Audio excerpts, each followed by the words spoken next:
手把手祷告手。我们看到这2只狗非常的可爱跟漂亮，非常的漂亮，而且非常的乖。有许多的路人从旁边过去啊，它真的只有展现出它那美好的一面，不禁让人去思考到，狗它到底有没有有上帝所赐予给它的这个灵性呢？就是有永恒吗？当然，在传道书里面说，神所造万物各按其时成为美好，又将永生安置在世人心里。然而，神从始至终的作为，人不能参透。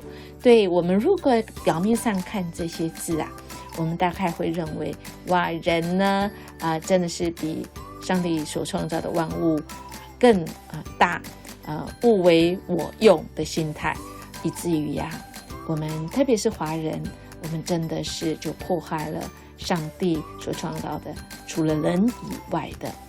特别我们可能对动物不友善。当然现在大家会认为说，哇，那个宠物比人还好命，但是这是有人养的。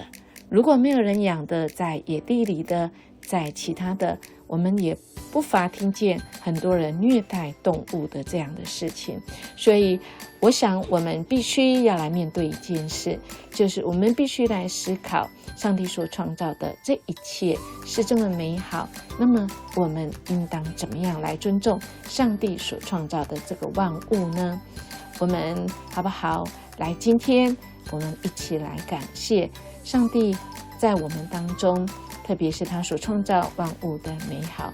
我们也要恳求神来赦免我们，因为我们人真的是自以为比上帝所创造的万物都美好，以致我们破坏，甚至我们虐待逼迫这些上帝所创造一切的万物。求神来赦免我们。